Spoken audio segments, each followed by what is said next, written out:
Have you ever noticed how the most serious people in your life are often the most miserable? How those who seem to wear their importance like a heavy cloak appear hunched beneath its weight? There's a particular grimness to the furrow of their brow, a tension in the corners of their mouth that speaks of a life spent in desperate pursuit of something elusive, something they believe lies just beyond the next achievement, the next milestone, the next rung of the ladder they've convinced themselves they must climb. Now think of a laughing child, completely immersed in the present moment. Or recall that friend who somehow finds lightness even in difficult circumstances. That relative who never quite grew up in the way society expected, yet seems more at peace than anyone else you know.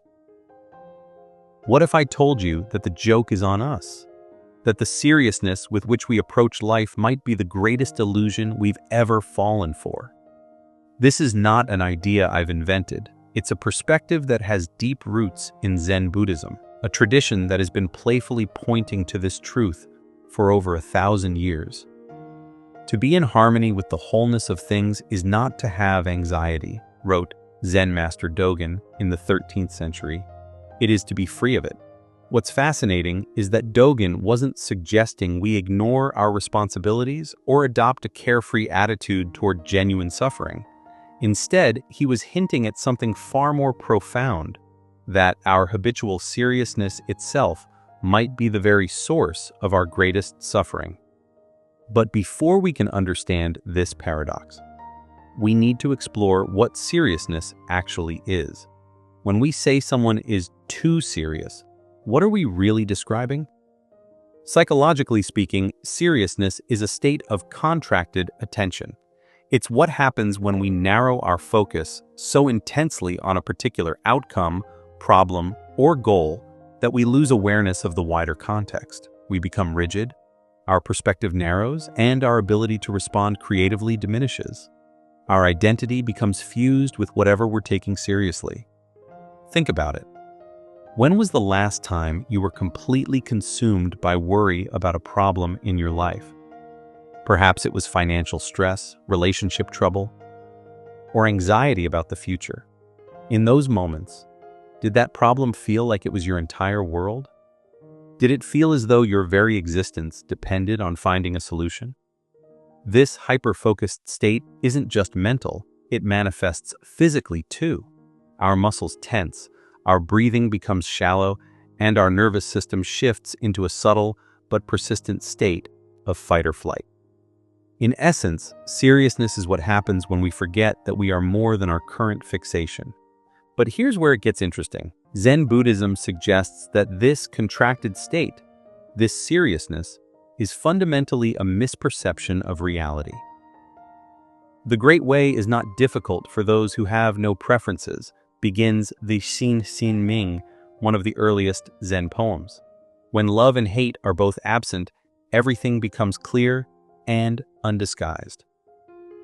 What this ancient wisdom is pointing to is that our serious attachment to particular outcomes, our desperate need for things to be one way rather than another, creates a division in our experience. We split the world into what we want and what we don't want, what we like and what we dislike, what we are and what we are not. And in that splitting, we create the very suffering we're trying to avoid. One of my favorite Zen stories illustrates this perfectly. A senior monk and a junior monk were traveling together. At one point, they came to a river with a strong current. As they prepared to cross, they saw a young woman also attempting to cross. The senior monk carried the woman across and set her down on the other bank. The junior monk was shocked but remained silent until they reached their destination several hours later. Unable to contain himself any longer, he blurted out, "As monks, we are not permitted to touch a woman. How could you carry that woman across the river?" The senior monk replied, "I set her down on the other side of the river. Are you still carrying her?" The junior monk, in his rigid adherence to the rules, in his seriousness, had been mentally carrying the woman for miles. His contracted attention on what he perceived as a transgression prevented him from being present to the journey itself. Meanwhile, the senior monk demonstrated the fluid, responsive awareness that comes from not being caught in rigid ideas, about how things should be. This is the freedom that Zen points to, not a freedom from responsibility, but a freedom within responsibility. Not an escape from life's realities, but a more skillful way of dancing with them. As the 20th century Zen teacher Alan Watts put it, we thought of life by analogy with a journey, with a pilgrimage, which had a serious purpose at the end. And the thing was to get to that end, success or whatever it is, or maybe heaven after you're dead. But we missed the point the whole way along. It was a musical thing, and you were supposed to sing or to dance while the music was being played. Now you might be thinking, this all sounds nice in theory, but I have real problems. I have bills to pay, relationships to navigate, and a world full of genuine suffering. How can I not take these things seriously? It's a fair question. And to answer it, we need to make an important distinction between seriousness and sincerity. Seriousness, as we've discussed, is that contracted state of fixation, a rigid attachment to particular outcomes that creates suffering. Sincerity, on the other hand, is wholehearted engagement with life as it unfolds. It's the ability to respond appropriately to what's in front of you without being consumed by it. Think of it like this: when you're playing a game with friends, you can be fully engaged, giving it your best effort, caring about what happens, while simultaneously knowing it's just a game. There's a lightness to your engagement that allows for creativity, adaptability, and joy, even in competition. That's sincerity. Compare that to the person who becomes so fixated on winning that they ruin the experience for everyone, including themselves. That's seriousness. And here's the twist. You're actually more effective when you approach life with sincerity rather than seriousness. When your identity isn't fused with outcomes, you can think more clearly, respond more creatively, and navigate challenges with greater wisdom. As Shunryu Suzuki, the Zen teacher who brought Zen practice to America, said, "In the beginner's mind, there are many possibilities, but in the expert's, there are few."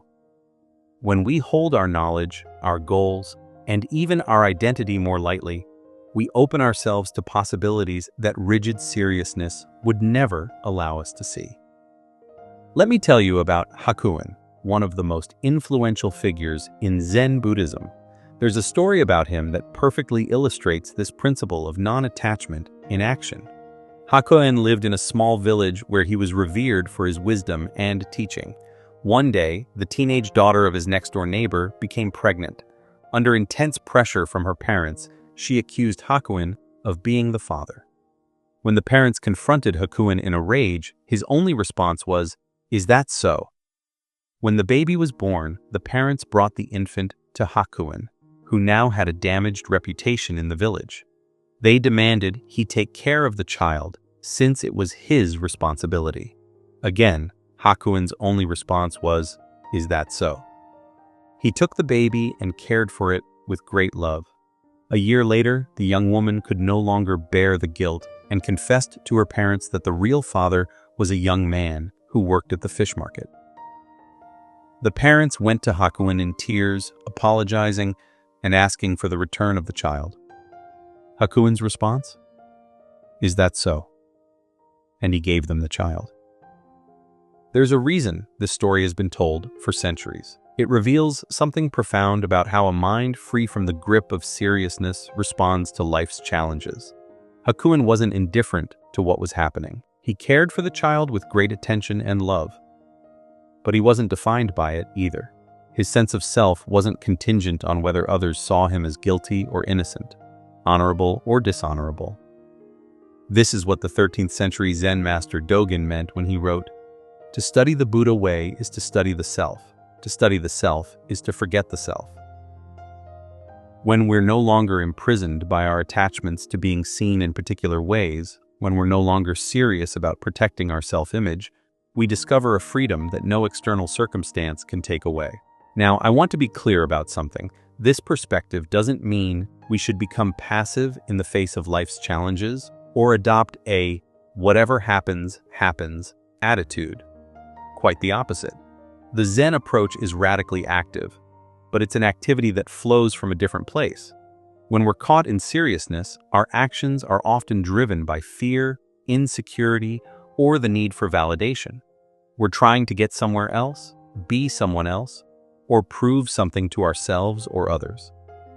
There's a desperate quality to this kind of action, a sense that something is wrong and needs to be fixed.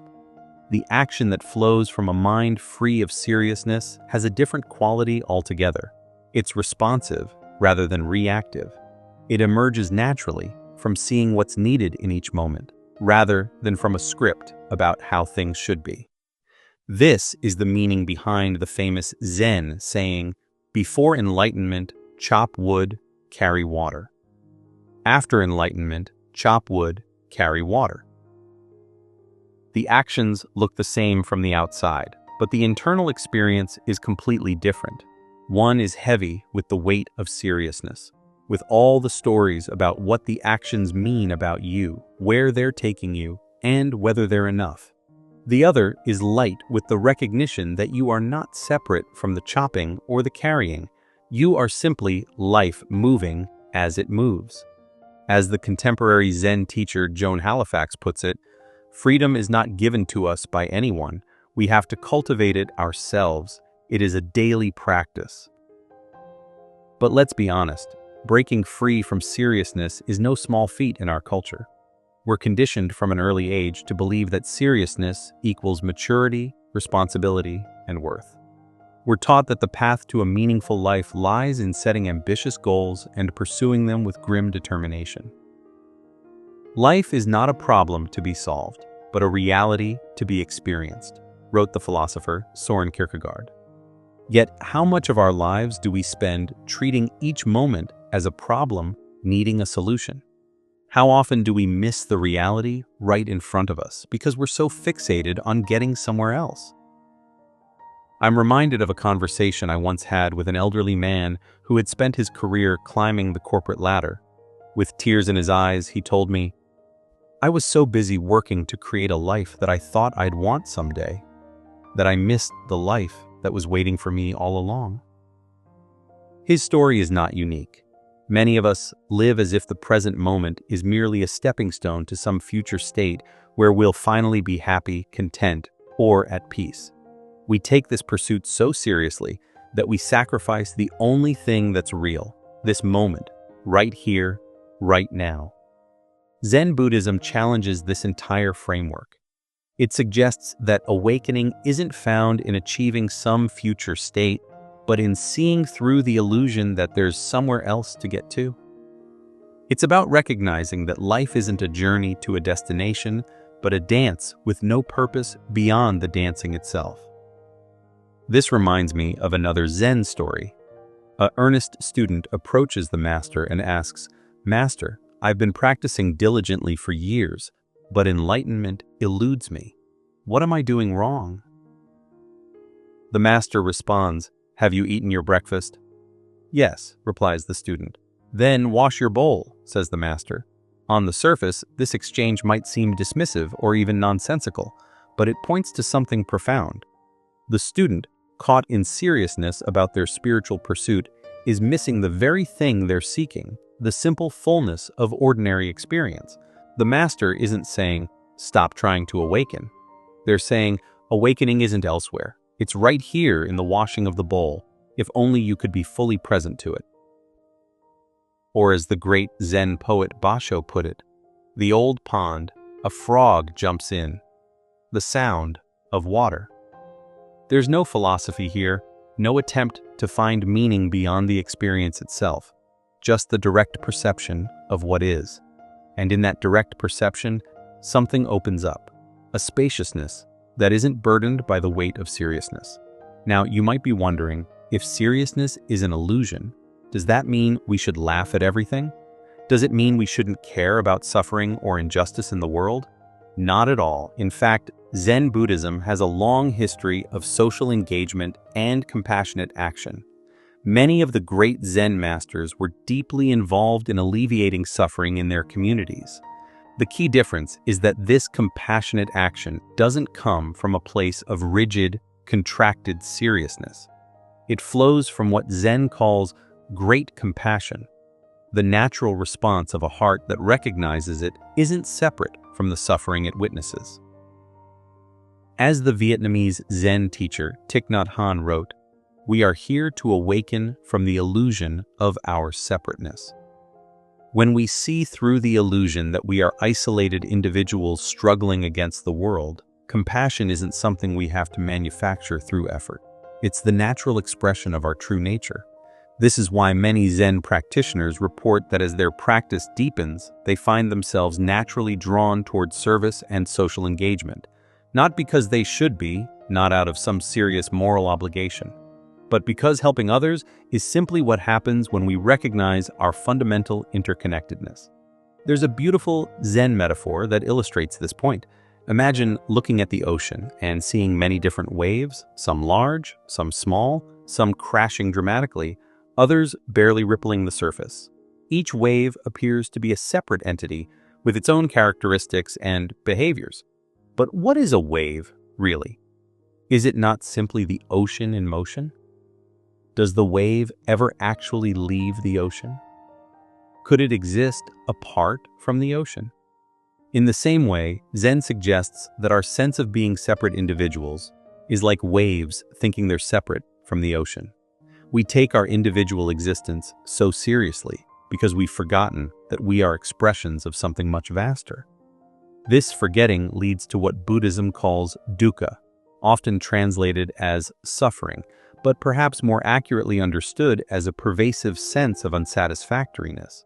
We feel incomplete and separate, and we spend our lives trying to fill a hole that can't be filled through acquisition or achievement.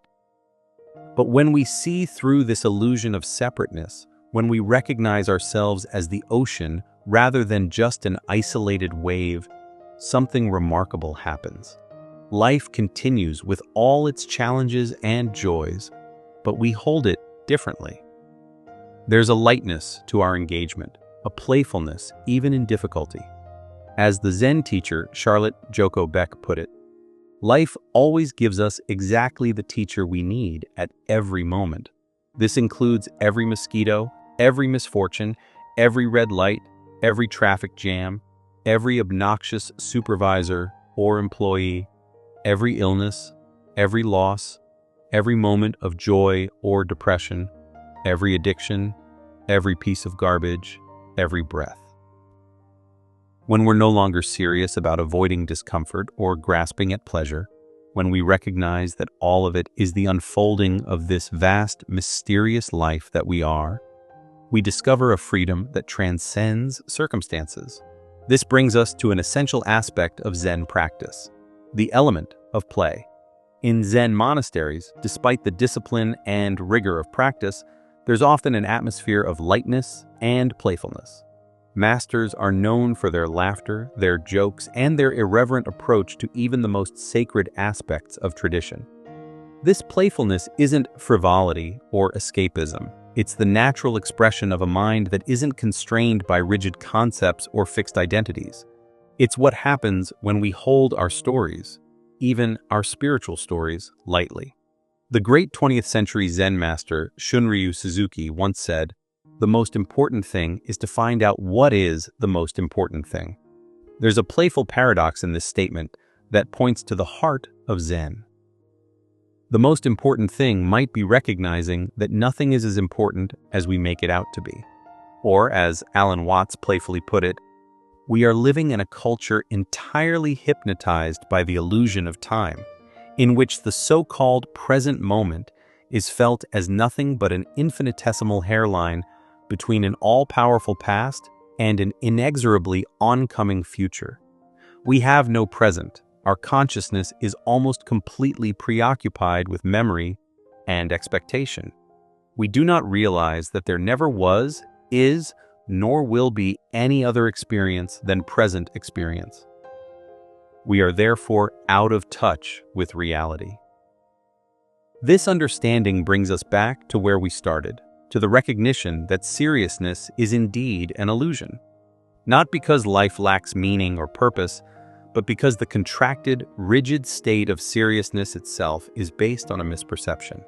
It arises from our attachment to particular outcomes and our identification with limited aspects of ourselves. So, what might it look like to live from this understanding? How do we navigate a world that often demands our seriousness while holding space for this lighter, more playful engagement with life? I believe it starts with small moments of recognition, brief glimpses of how our seriousness creates suffering. Perhaps you notice the tension in your body as you rush to complete a task, the contraction around your heart when someone challenges your view, or the heaviness that comes with rehearsing worry about the future. In those moments, you have a choice. You can continue down the familiar path of seriousness, or you can pause, take a breath, and open to a wider perspective, one that includes but isn't limited to the immediate concern. This doesn't mean dismissing whatever situation you're facing. It means meeting it with your whole being rather than from the contracted state of seriousness. It means recognizing that you are more than your current fixation, more than your stress, more than your desire for things to be different than they are. As the contemporary teacher Adyashanti puts it, the question is not whether you'll encounter difficulty, but how you'll hold it when you do. Can you hold life's challenges with a light touch, with curiosity rather than contraction? Can you respond to what's needed without being consumed by it? Can you care deeply without identifying completely? These are the questions that Zen invites us to live into, not once and for all, but moment by moment, day by day. I want to share one final Zen story that captures the essence of what we've been exploring. A man on horseback was riding along a narrow mountain trail when he encountered a tiger. He quickly turned and rode in the opposite direction, only to discover that another tiger was approaching from that side. With tigers on both sides and a steep cliff to his right, he had no choice but to go left, where there was a vine growing over the edge of the precipice. He grabbed the vine and lowered himself down the cliff face, out of reach of the tigers above. As he hung there, he looked down and saw another tiger pacing at the bottom of the cliff. Just then, two mice, one white and one black, began to gnaw on the vine to which he was clinging. At that moment, the man noticed a ripe strawberry growing on the cliffside near him. Holding onto the vine with one hand, he picked the strawberry with the other and ate it. How sweet it tasted. This story beautifully illustrates the heart of Zen understanding. The man in the story wasn't in denial about his predicament. He wasn't pretending the tigers weren't real or that the vine wasn't fraying. Yet in the midst of this dire situation, he was able to fully experience the sweetness of the strawberry. This is the freedom that awaits us when we see through the illusion of seriousness. Not a freedom from life's challenges, but a freedom within them. Not an escape from reality, but a more intimate embrace of it. Life is not a problem to be solved, but a reality to be experienced, wrote the philosopher Soren Kierkegaard. Or as the Zen saying goes, when walking, just walk. When eating, just eat. The greatest joke might be that what we've been seeking through our serious pursuit of happiness, success, and meaning has been available all along in the simple immediacy of our experience. In the taste of a strawberry, the sound of rain on the roof, or the feeling of our breath moving in and out. The lightness that comes from seeing through the illusion of seriousness isn't a dismissal of life's depth. It's an opening to it. When we're no longer contracted around particular outcomes or identified with limited aspects of ourselves, we discover a freedom and aliveness that no circumstance can take away. As the Zen monk Ryokan wrote, after a thief had stolen everything from his humble hut, the thief left it behind. The moon at my window. Perhaps this is the ultimate punchline to life's greatest joke. The treasure we've been seriously seeking has been here all along, hiding in plain sight, waiting for us to lighten up enough to see it.